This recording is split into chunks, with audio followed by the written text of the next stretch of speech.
Hello everyone, this is Anil here and welcome back to my YouTube channel.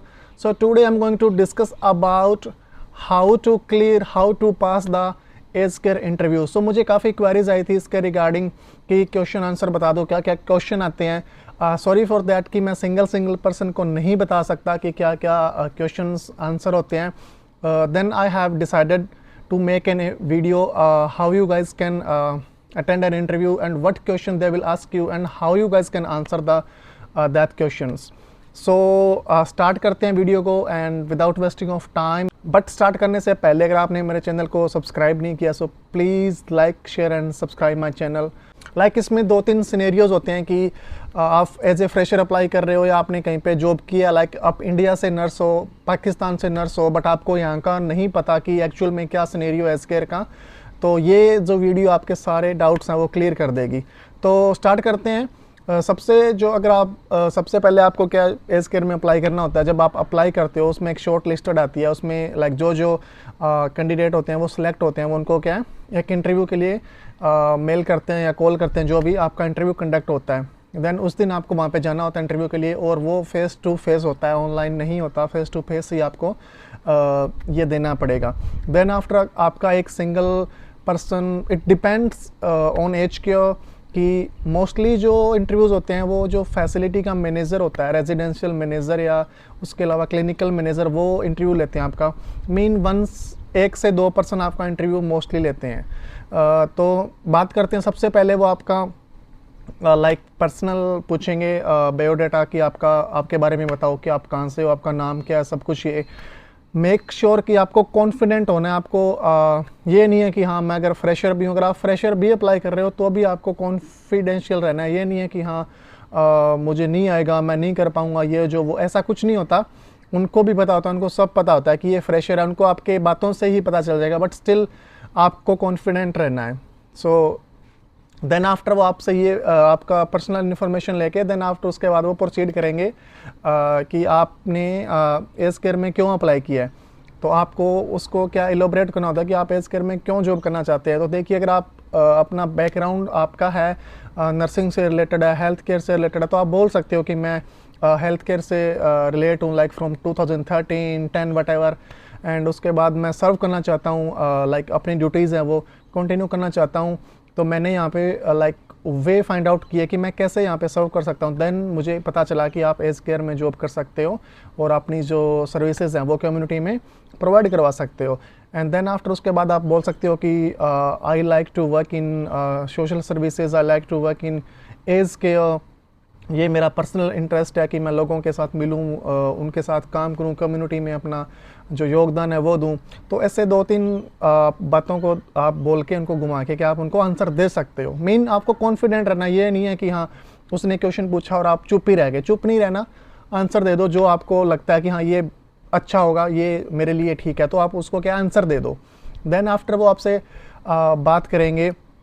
उसके बाद जो next question most probably जो पूछा जाता है वो पूछा जाता है कि आप एज केयर में क्या क्या काम करोगे. देन आफ्टर आपको वहाँ पे बताना होता है कि एज केयर में कौन से काम होते हैं. देखिए अगर आप फ्रेशर हैं तो आपकी उसमें क्लिनिकल प्लेसमेंट्स होती है. मेक श्योर जब आप अपना सर्टिफिकेट करते हो, और सर्टिफिकेट 3, सर्टिफिकेट 4 2 होते हैं एज केयर के लिए जो आपको चाहिए होते हैं. आप दोनों में से कोई भी कर सकते हो. तो क्या होता है उसमें आपको एक्सप्लेन करना होगा कि आपको क्या क्या एज केयर में जॉब होती है, आपको क्या क्या करना होता है.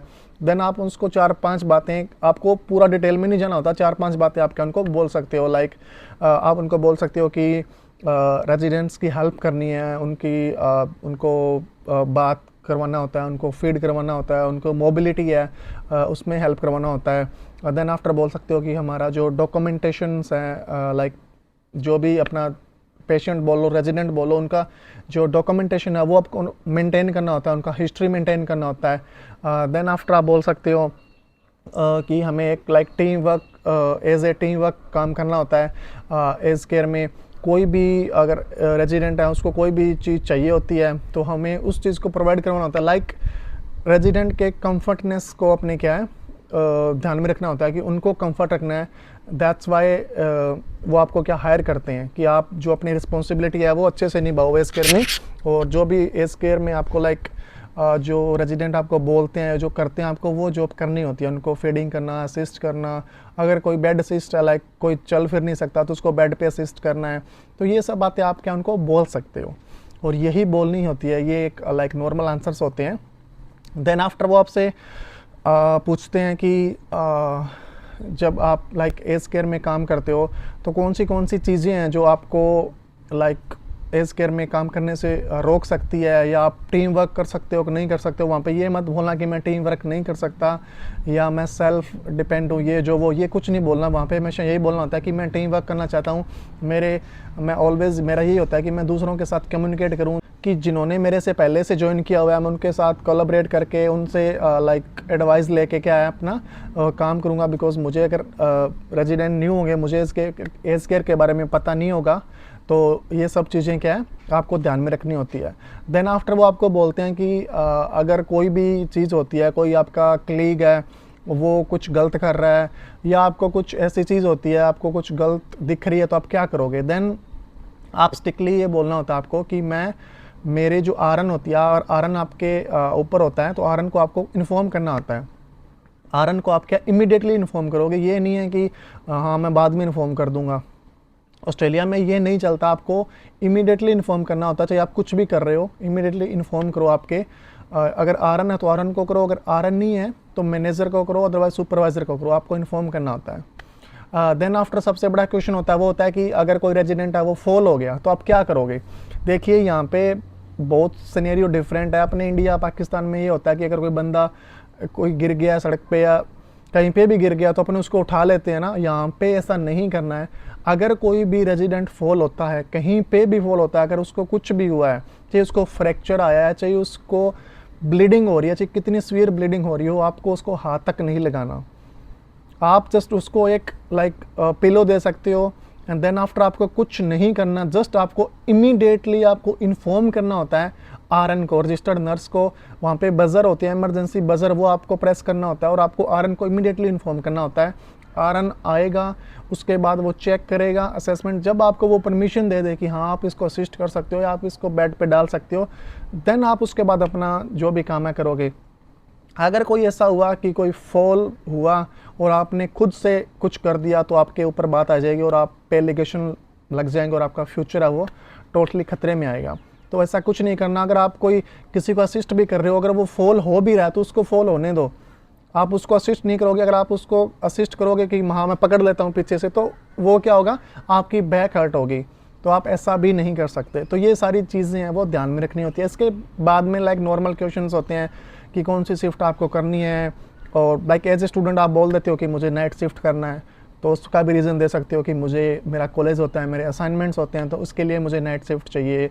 उसके बाद वो पूछ सकते हैं कि हम आपको क्यों हायर करें, क्या आपकी क्वालिटीज़ हैं। तो आप उनको एक्सप्लेन करना होता है कि मैं लाइक मेरे में इतनी एबिलिटी है कि मैं ये जॉब कर सकता हूँ, मुझे लाइक कम्युनिटी सर्विसेज या सोशल सर्विस हैं करनी वो अच्छी लगती है, मैं एबल हूँ, मेरे कम्युनिकेशन स्किल्स हैं वो बहुत अच्छे हैं, और मैं सबके साथ कोऑपरेट करता हूँ या करती हूँ, तो ये मेरे में क्वालिटी है, और मैं एबल हूँ जो भी न्यू रिस्पॉन्सिबिलिटीज़ होती हैं उनको टैकल करने के लिए। मैं एक गुड लर्नर हूँ, जो भी मुझे कुछ सीखने को मिलता है तो मैं क्विक लर्नर हूँ। मुझे क्या मैं उस चीज़ को लर्न करके और चीज़ को अप्लाई करता हूँ, और मैं ट्राई करूँगा कि अपनी जो एज केयर है फैसिलिटी है उसको, उसकी जो क्वालिटी है, उसकी एज केयर की जो अपने केयर प्रोवाइड करवाते हैं उसकी क्वालिटी होती है, उसको नेक्स्ट लेवल पे लाइक उसको कॉम्प्रोमाइज़ नहीं करने दूंगा खुद को और अपने कलीग्स को भी। मतलब कि बेस्ट केयर प्रोवाइड करवाएंगे उनको, जिससे कि अपना एज केयर का नाम होगा।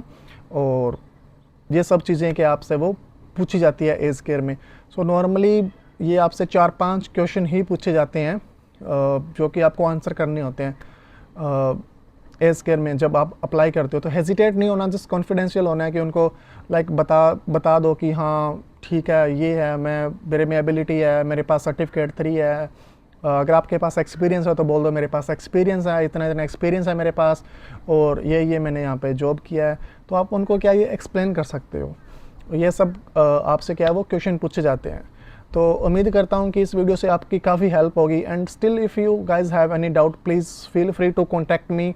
मैं अपना इंस्टा का लिंक डाल दूँगा, आप मेरे को डीएम कर सकते हो और आप अपना कमेंट ड्रॉप कर सकते हो। So definitely I will help you. Hopefully you guys like this video. If you guys like this video, so please like, share and subscribe my channel. Thank you so much.